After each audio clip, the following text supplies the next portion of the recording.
Hello everyone, study with us में आपका एक बार फिर से स्वागत है। और आज हम डिस्कस करने वाले हैं यूजीसी के द्वारा जो अभी हाल ही में लिस्ट जारी की गई है यूनिवर्सिटीज़ की, उस पर। ठीक है, तो यहाँ से क्वेश्चंस पूछे गए हैं पहले एग्ज़ाम में, और ये सुपर इम्पॉर्टेंट हो जाता है क्योंकि यूजीसी के द्वारा अभी हाल ही में ये लिस्ट जारी की गई है कि ऑल ओवर इंडिया में कितनी यूनिवर्सिटीज़ हैं, कितने टाइप की यूनिवर्सिटीज़ हैं और कौन कौन सी फेक यूनिवर्सिटी हैं। ठीक है, तो यहाँ से क्वेश्चन पहले भी एग्जाम में पूछा गया है और पूछा भी जा सकता है, तो डिस्कस करेंगे आज इसके बारे में। और साथ ही साथ कई इंपॉर्टेंट फैक्ट्स के बारे में जो कि सुपर इंपॉर्टेंट है आपके अपकमिंग एग्जाम्स के लिए। तो वीडियो पसंद आए तो लाइक ज़रूर करें, और चैनल को सब्सक्राइब नहीं किया तो ज़रूर कर लें, ताकि ऐसे ही अपडेट्स वीडियोज़ जो है आपको मिलते रहे। और ये जो वीडियोज़ हैं ये सुपर इंपॉर्टेंट है आपके सभी एकेडमिक एग्ज़ाम्स के लिए, क्योंकि ये करंट से रिलेटेड हैं। ठीक है, तो चलिए शुरू करते हैं। और अगर आप हमारी पहले की वीडियोस को देखना चाहते हैं तो लिंक जो है डिस्क्रिप्शन में दे दी गई है, क्लिक करके आप हमारी पहले की सभी वीडियोस को भी देख सकते हैं। और इस वीडियो के एंड में भी आपको सभी वीडियो का लिंक मिल जाएगा। तो देखें, अब जो ये लिस्ट है, ये जो लिस्ट जारी की गई है यूजीसी के द्वारा, ये 14 फरवरी 2021 की है। हर साल जो है यूजीसी ये लिस्ट जारी करती है। तो मैं बता दूं कि इस लिस्ट के अनुसार ऑल ओवर इंडिया में कुल 970 यूनिवर्सिटीज़ हैं। ठीक है, 970 यूनिवर्सिटीज़ हैं ऑल ओवर इंडिया में, जिसमें से 420 यूनिवर्सिटीज़ जो हैं वो स्टेट यूनिवर्सिटी हैं। और डीम्ड यूनिवर्सिटी की अगर हम बात करें तो 125 यूनिवर्सिटीज़ हैं। सेंट्रल यूनिवर्सिटीज़ हैं कुल 54, ठीक है 54। और प्राइवेट यूनिवर्सिटीज़ हैं 371, यानी कि 371। तो जो पूछा जाएगा वो पूछा जाएगा टोटल यूनिवर्सिटीज़ कितनी हैं ऑल ओवर इंडिया में। ठीक है, यूजीसी से मान्यता प्राप्त तो होंगी, तो आपका आंसर होगा 970।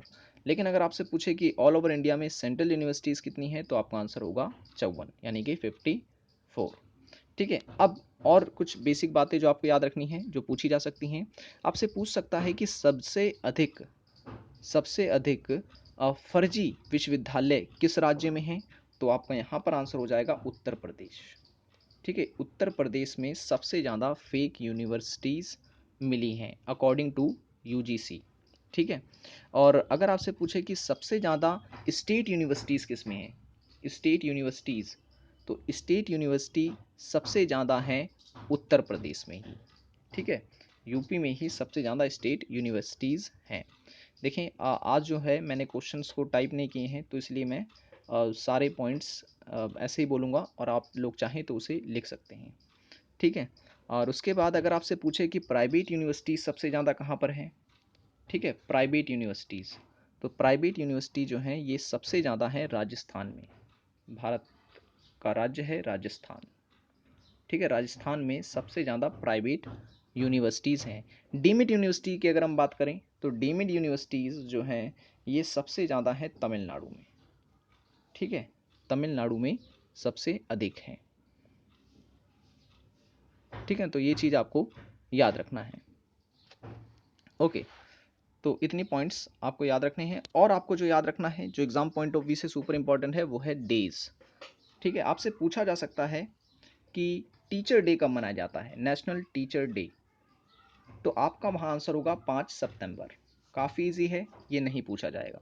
जो पूछा जाता है वो ये कि अंतर्राष्ट्रीय शिक्षक दिवस कब मनाया जाता है, यानी कि इंटरनेशनल टीचर डे कब मनाया जाता है, तो यहाँ आपका आंसर होगा 5 अक्टूबर।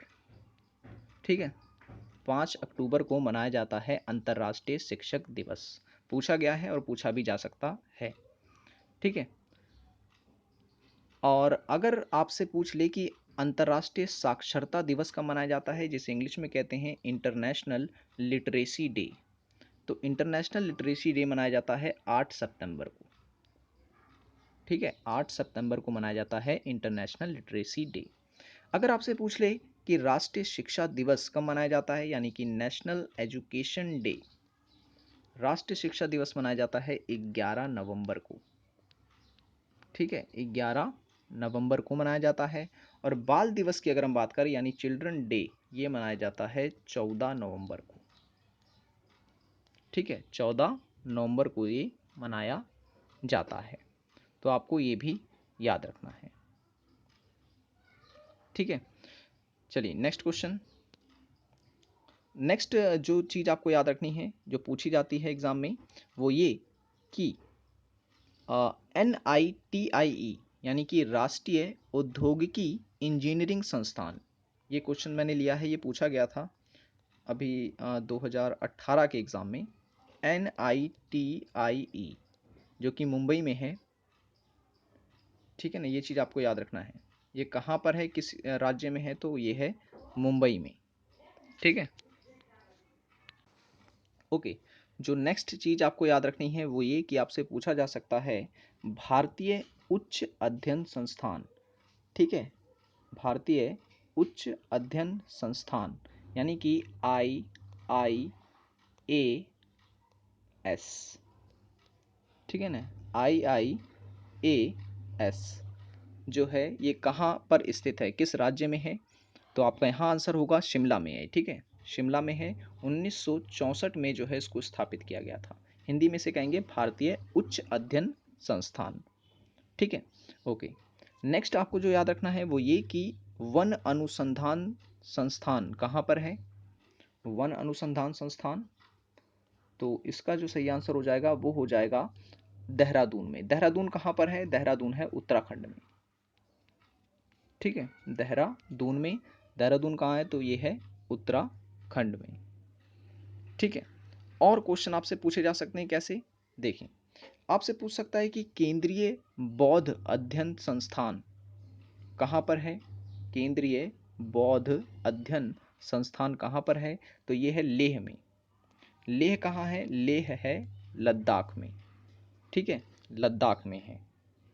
ओके, एक अन्य क्वेश्चन, कलकत्ता विश्वविद्यालय आयोग जो था उसे अन्य किस नाम से जाना जाता है, कलकत्ता विश्वविद्यालय आयोग को अन्य किस नाम से जाना जाता है, तो उसे जाना जाता है सैडलर आयोग के नाम से, ठीक है, सैडलर आयोग के नाम से जाना जाता है।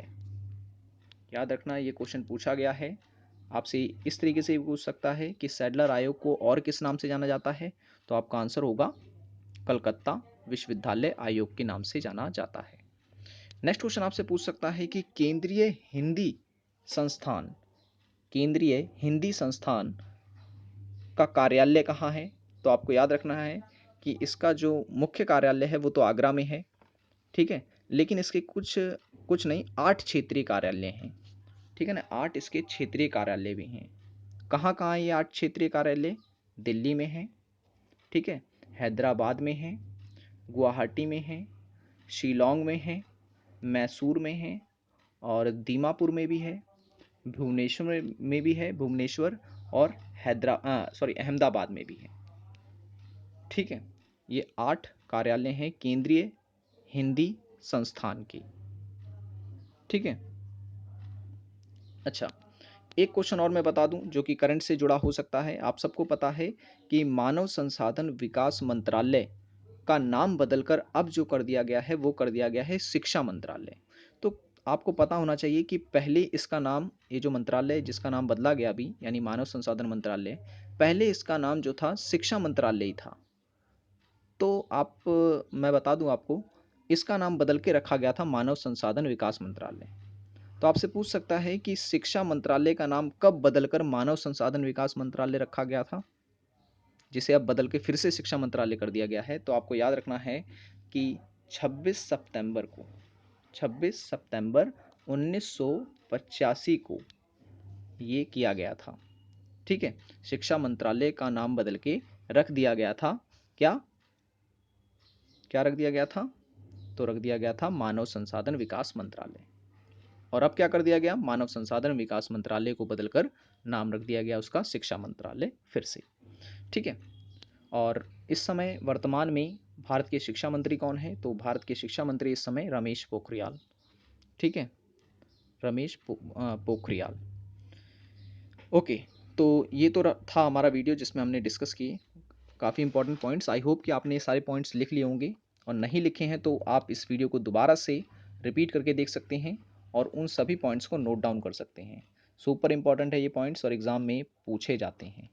तो वीडियो पसंद आया हो लाइक कर देना, चैनल को सब्सक्राइब नहीं किया तो ज़रूर कर लें, और पहले की वीडियोज़ को देखना चाहते हैं तो लिंक जो है वो डिस्क्रिप्शन में दी गई है, ज़रूर देखें। ठीक है, so thanks for watching this video.